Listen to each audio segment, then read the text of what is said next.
Hello there. Today I'm going to talk about 10 awesome active games that you can play with your friends. As long as I can remember, I have always enjoyed organizing these sort of different active games for my friends. And I have personally played all of these games before throughout the years, and they are in no particular order. These are just the ones that I have picked out from a long list of all the things I have done. And these are the ones I would highly recommend to someone who maybe wants to try to do something different with their friends, do something active, have fun. I have also added some information about every game. First of all, how difficult it is from 1 to 5.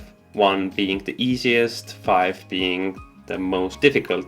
So imagine if it's level 1 game, you can just go out and play. If it's level 5, then you definitely need some practice before you're decent at it. Secondly, what equipment do you need in order to play it? Thirdly, what is the cost of that equipment? And finally, number 4, how many players you can play that game with. Yeah, without further ado, here are 10 awesome active games that you can play with your friends. So, the first one on the list is called Spikeball, or alternatively Round Net. It's a team game that you play on a round net that goes on the surface, grass or sand, and with a ball. You can get the equipment for it starting from roughly $70. There are many different sets available for amateurs and pros, and there are a lot of competitors out there for the original Spikeball, and you can play it with 4 people. You play in teams, 2 of 2.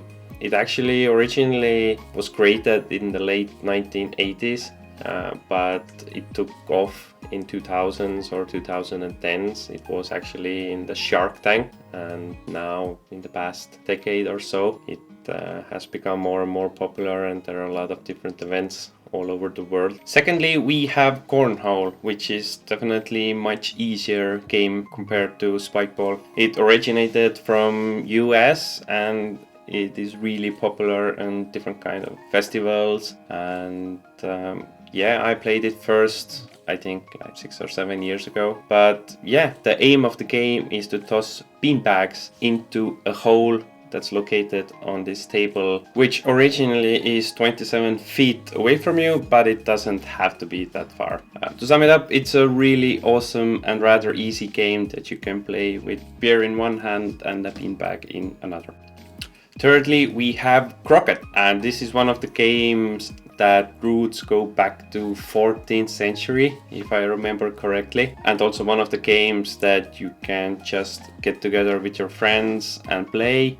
And alternatively, there are pro events going on in many places in the world. So level-wise, it's really different. But if to put it really simply, the aim of the game is to use a wooden hammer to kick balls through these kind of gates, and to do it in specific order to gain points and eliminate other players. Next up is beach tennis. This is actually one of the games that at the moment I'm also actively once a week playing with my friends, and one of the games I enjoy the most. It's definitely more difficult compared to Cornhole. I would say maybe less difficult compared to Spikeball. It originated in 1970s from Italy, so it's really popular in the Mediterranean area, but it has gained popularity all over the world. And this game is definitely one of my really high recommendations if you want to try something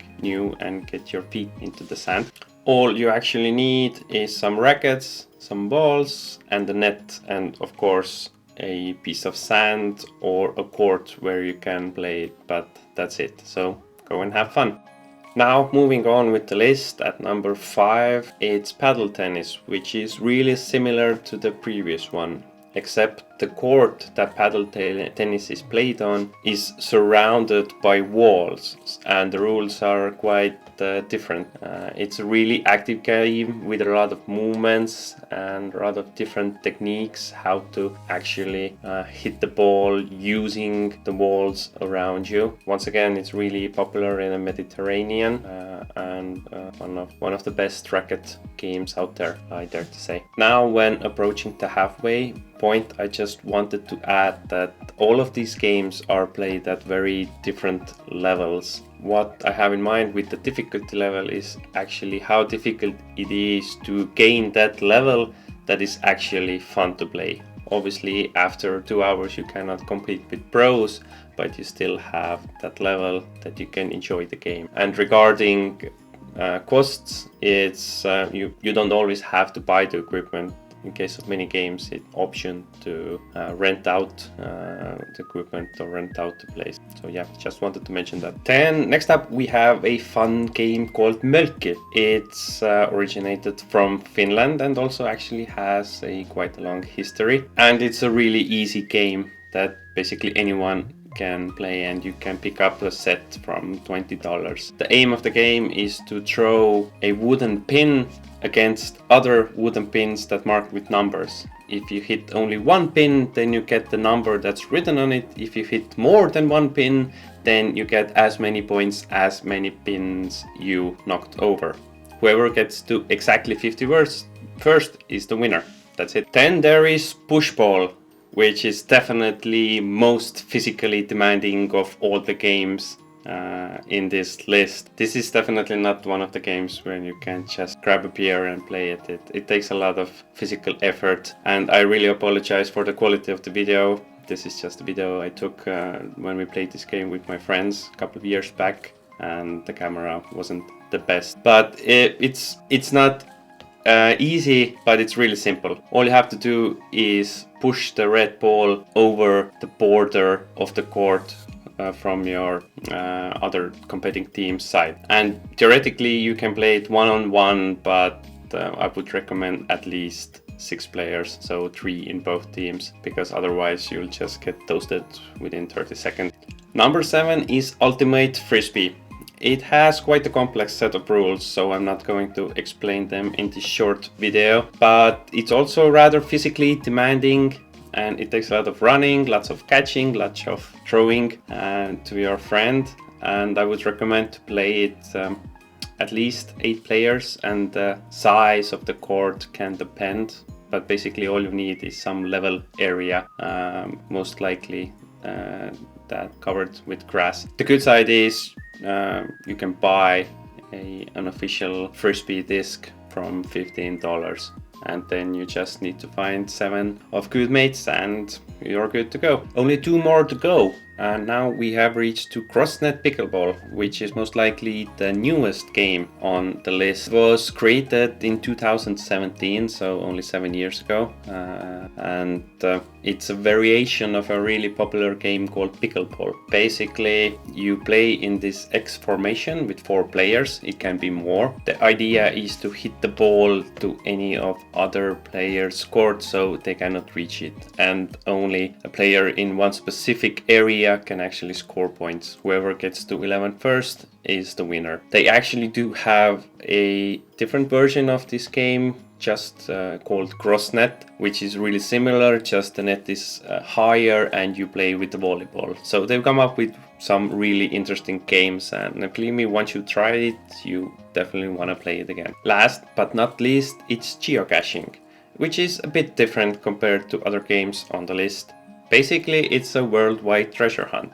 There's a web page where you can go, you can create an account, and then there's a map where you can see all the treasures that are hidden. And actually a lot of them are hidden in the plain sight. You just don't know that they're there until you get some information about the treasure. And in order to play it, you just need a GPS, or actually a totally ordinary mobile phone will do, and you can download the app. For every treasure there's a small description, like where it is. Sometimes there are some hints how it's hidden, in what container it's hidden. Sometimes there are some clever tricks that you need to push something or pull something in order to actually reach the treasure.